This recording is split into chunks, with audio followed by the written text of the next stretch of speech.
Hello, what's up guys? What is going on? Okay, so it is Wednesday, it's a good day, it's reset day, and today we're looking at the Destro Warlock. I had loads of requests for the Destro Warlock, and I'm more than happy to play it. Love the Warlock. Don't like the fact that it's a pet class, but what are you going to do? It still looks totally badass. We've got all sorts of demons and shit flying around. Really good stuff, alright guys? So, Destro Warlock Day, what we're going to be doing, we're going to take a fresh level 85, as we normally do, guys. This is what we're looking at when you've just hit level 85 and you're newbie guy. How are you going to get into these heroics? Stop getting kicked, stop getting harassed, and generally looking at how to play that class so you can build up into being a solid Warlock, alright guys? What we're going to be doing, we're going to be doing talents, we're going to be doing glyphs, we're going to do the whole thing, we're going to do the spells you should be casting, what your screen needs to look like while you're DPSing. Got to do the full money. Let's take a look. This is Preach with a wonky E over on Sylvanas EU. As you can see, it's gear level 331, guys. The entry level item level to get into any heroic is 329. So this Warlock barely makes it through the door, okay? Very important that you remember that. And as always, we're not going to be doing anything stupid like putting huge enchants all over the gear and all that kind of stuff. We're not going to be wasting thousands of gold in our entry level character when we're going to swap his gear very, very quickly. Not going to be doing it. So, stat priorities. First of all, hits. We need spell hit, guys. We need to be able to hit our mobs. We don't want partial resist. We don't want to add spells that actually be cast, not even to make contact. We want them to do in the full Monty, so we need as much hit as possible. How much hit do we want, Preacher? Looking down at spell hit chance, it all tells you here. We need 17% hit, guys. Now, on a fresh level 85 character, you are not going to be able to get it without having to do something stupid like filling all your gem slots with hit. You are just not going to be able to do it, guys, so you don't want to be wasting your time doing that. You're going to do it through your reforging. Get as much hit as possible, and as you can see, even on my character with the proper reforging, we've still only made it to about 11%, a good 6% waiting to go. Really not cool, alright guys? So it's very, very important that you just try and get as much hit as possible, but don't worry about it. Don't stress your brain with trying to get more and more hit. It's really, really not worth it. So, what comes after hit? We want haste. Haste is our secondary most powerful stat. Then comes crit. A lot of crit goes on in the Destro Warlock, guys. And then finally at the bottom is mastery. Very different to our Affliction Warlock, where mastery was quite powerful. Mastery not so good today, guys. Alright, guys, mastery's right down at the bottom. That's going to be our number one choice to reforge away. So we take our Charm Binder Grips that we pick up off the AH. Very, very cheap. We want 50, 60 gold. Nothing special to boost that up from probably the green it was before. We look at them. They've got crit and mastery on it. So we say straight away, we need hit. Mastery's our worst stat. Let's reforge off that mastery. Throw on some hit. Happy days all round. Same with our little belt here. Crit and mastery again. Go ahead and remove that mastery. Stick some hit on there. And that's how we work through. So you can see all the way down. No big enchants, following the same simple rules. Look at the two stats that are on it. We've got hit and crit. Alright, well, haste is better than crit, so we'll reforge off that crit into haste. Costs us very, very little to do reforging. Perfect ring, it might only be item level 318, but it's got hit and haste on it. Happy days for me, indeed. Again, haste and crit, get rid of the crit, turn that into hit, and we got a nice haste hit ring. Alright, very simple. As you can see, some very, very low items. We've got greens, we've got 308 items, item level 78. Really low gear on this guy. So you're probably only expecting maybe 8, 9k at best DPS. Well, in heroic, where the mob levels have moved up a little bit. Okay, so we're looking to really just buff that up. And hit is your number one starter, and then get more haste. Haste is great.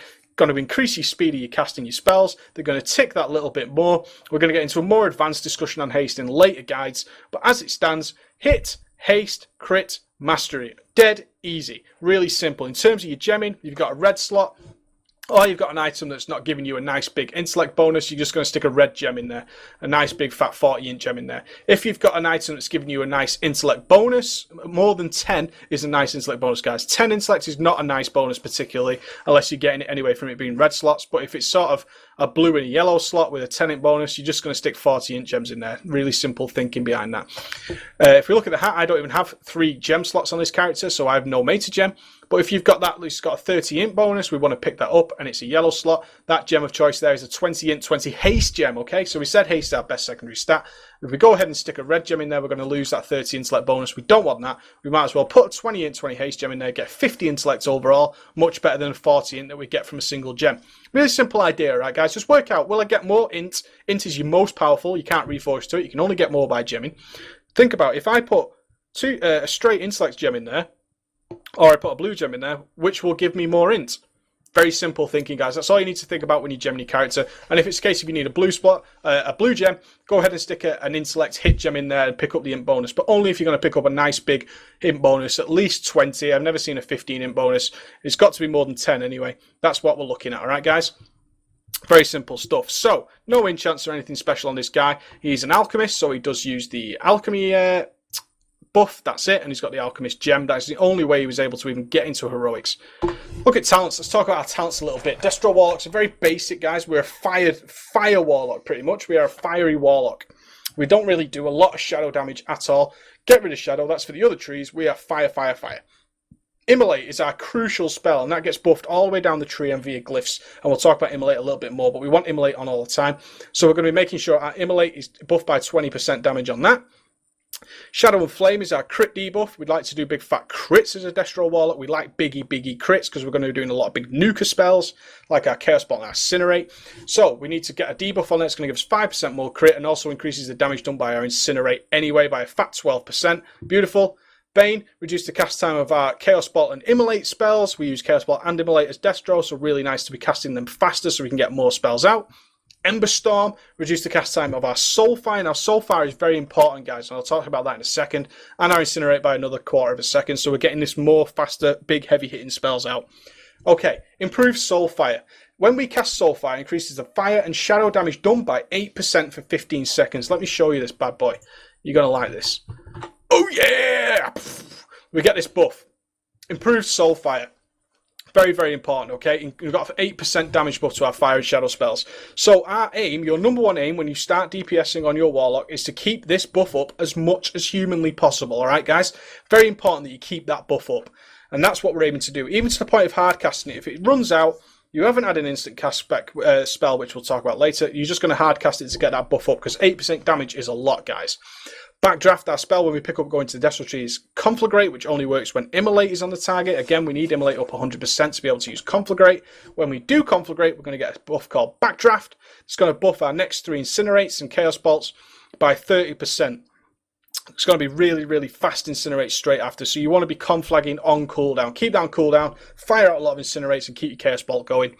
We also pick up Shadow Burn next. Shadow Burn's only going to light up. You can see it's here on my bars and it's grayed out. It'll light up when you hit 20%. Not really an execute talent as such. It's not sort of Shadow of Death sort of aspect. But it is a nice big heavy hitting spell that comes with 20% health only. If the mob dies while it's got it on, 5 seconds after you've Shadow Burn, you'll get all your soul shards back as well. So it's very nice to use on trash as well to keep your soul shards nice and topped up. Don't need to replenish yourself. And you can go ahead and use Soul Burn to get some instant cast Soul Fires off for the next ones. Alright guys, very easy. Burning Embers. Your Soulfire and your Imp's Firebolt cause a Burning Ember damage over time effect. So we get a nice big free fire dot. Nothing to worry about. Don't need to add anything to our bars or anything like that. We get a nice burning fire dot just for the fact that we're attacking with Soulfire and Imp's Firebolt, and your Imp's going to be attacking all the time. Soul Leech. Your Shadow Burn, Soulfire and Chaos Bolt instantly restore 4% of your total health and mana. So first of all, we're healing ourselves, but mainly we're getting free mana back. We don't need to life tap a great deal as a Destro Warlock. We just don't need to do it. Through this talent, our mana is going to almost take care of itself to the point where we can keep casting. And the less we're live tapping, the more spells we're casting, the more damage we're doing. Really, really easy stuff to remember, alright guys? Nether Ward, this is our protective stuff. Now, Warlocks are very sturdy characters, alright guys? We have been historically very sturdy. We don't die very easily. We've got things like Soul Leech healing us. We also pick up spells like Nether Wall, which make them invaluable for tanking. Warlocks were the caster tank of choice back in the days, where certain bosses needed to be tanked by casters. I'm thinking of sort of Leotheras the Blind, Illidan Storm Ranger. They all needed to be tanked by Warlocks at one point or another. You look at the Eridar twins in Sunwell as well. It was because of spells like this and their sturdiness. Now, Nether Protection used to be a bit of a pain in the ass. It used to make it 100% chance to resist the spell, which then basically was Blessing of Protection, in which case the mob would stop attacking you. So Destro Warlocks couldn't pick this up, although generally in raiding they wanted it because it made you 100% immune to that school of damage. They changed it a little bit now. If you take sort of shadow damage while you've got your Nether Ward up, remember you've changed your Shadow Ward to Nether Ward via this talent, you're going to get this Nether Protection buff where you get a 30% damage reduction from the same skill. So if we're in a situation where we're constantly getting shadow damage all the time, we go ahead and fire up a Nether Ward, we're then going to get Nether Protections of shadow damage, taking 30% less. And this is where Destro Warlocks really start to shine in heavy damage situations, because we're just so sturdy. We've got Soul Link as well. We're just taking so little damage in comparison to the rest, and we're healing ourselves as well. Fire and Brimstone is our next talent there, guys. Just a basic talent, this one. Increase the damage done by your incinerating chaos spot spells to targets afflicted by your immolate. So, we want to keep our immolate up 100% because we're going to get an increased damage buff to it by 6%. Combined with improved soulfire, you're really going to start stacking up some big percentage buffs where Destro Locks start to shine, alright guys? Increases the crit chance of your conflag. Not too bothered about that in comparison to the fact that we're getting a 6% damage buff all the time when our immolate's ticking. Shadow Fury, great spell for heroics, guys. Really recommend you pick it up. Not too great in sort of a raid boss situation, but in terms of heroics, you can save some serious situations here. You've got people who aren't interrupting. You've got a tank in danger. Shadow Fury those mobs, stun them down for 3 seconds while everything gets sort of picked up. Stop them heavy casters. You'll see me use Shadow Fury whenever I can or whenever I feel it's necessary. Not great for damage, but it's a great little CC that's on the fly. Cast it whenever we want. We can just cast it on anything. Really, really good. Empowered Imp. This is a great thing. This is similar to a Hot Streak for a Fire Mage, but it comes from our Imp this time. Our Imp's Firebolt has a 4% chance to cause your next Soulfire spell to be instant cast.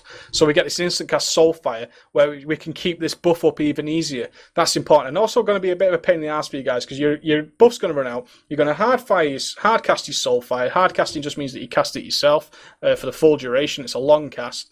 So you hard cast your Soulfire. And then as soon as you cast it off and get your buff back up, boom, that's going to proc. And then you're just going to think to yourself, God damn it. But it's more important to make sure that buff's up and not get dwelling on the fact that you've got this instant cast Soulfire just after you've had to hard cast one. Alright, guys? Just don't worry about it. Really not important. Bane of Havoc. I want to talk a little bit about Bane of Havoc because it's a brilliant little spell that's a little bit tricky sometimes. Let's just read it.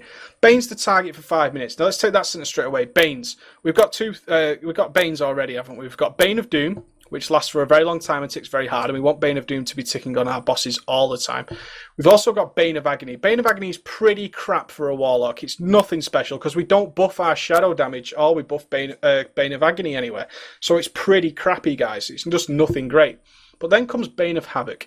So we're either going to have Bane of Doom or Bane of Havoc in generally. So we can only fill one slot. You can only have one Bane per mob at a time, causing 15% of all damage done by the Warlock to the other targets to also be dealt to the Bane target. So what does this mean? This means we're cleaving. We are caster cleaving. By putting Bane of Havoc on the target and DPSing all these other mobs, we are naturally doing damage to the Bane target as well. Only 15%, which you think 50% is not a great deal, pretty sure what you're talking about. It's free fucking damage, guys. Bane of Havoc is free damage to 2 targets. Now remember, you're multi-dotting anyway. So let's say you've got 2 mobs. You put Bane of Havoc on one, Bane of Doom on the other. 15% of that damage is going to be transferred to there. You've got Immolate rolling on both targets. You've got Corruption rolling on both targets. And then you're nuking one target. All that damage is being transferred over. And suddenly you start doing some really, really serious DPS. Bane of Havoc, really, really nice. And we'll look at little tricky situations, depending on the heroic, where we can use Bane of Havoc effectively.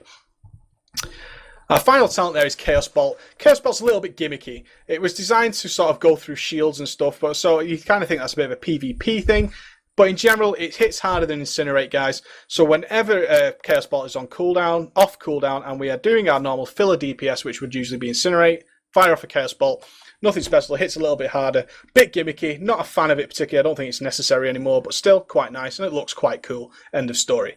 So after that, that is our Destro tree done. We're going to pick up our rest of our talents quickly in Affliction. We just buff our Corruption. Like I say, we leave Doom and Gloom, which is buffing our Bane of Agony and Bane of Doom. We leave that alone. It's not worth it.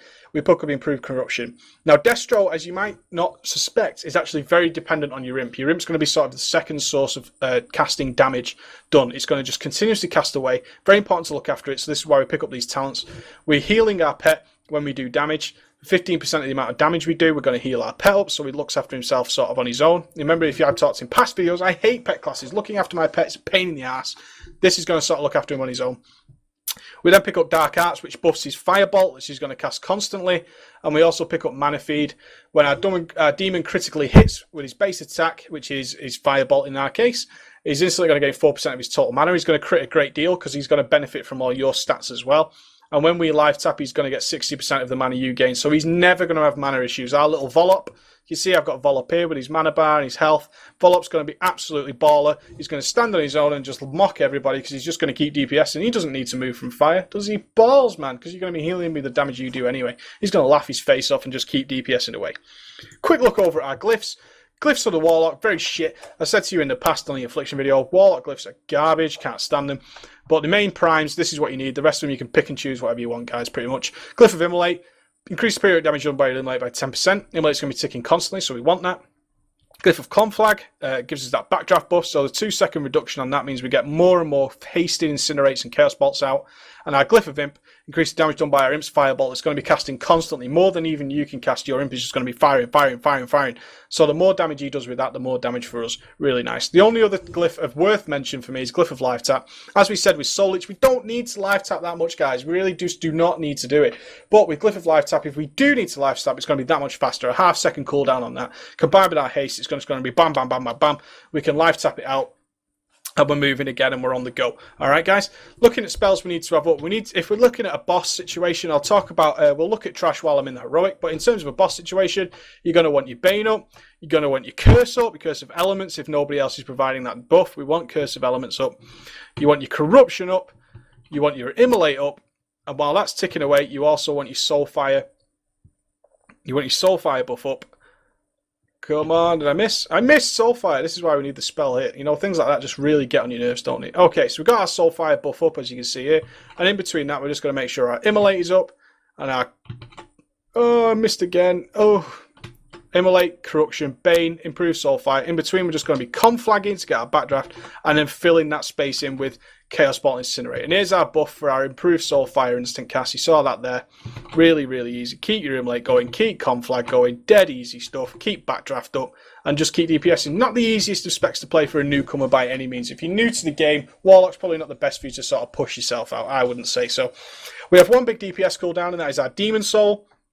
Right here, let's bring up Demon Soul really quickly so you can see it. Demon Soul, you and your summoned demon fuse souls, granting the Warlock a temporary power dependent on the demon currently enslaved. Imp, critical strike chance of your cast time destruction spells are increased by 30%. Cast time destruction spells, what does that mean? Immolate, it means Incinerate, it means Conflag, not Conflag, Chaos Bolt. They are going to get a nice big fat crit buff. That's it really, guys. That's our best DPS cooldown we have for this guy.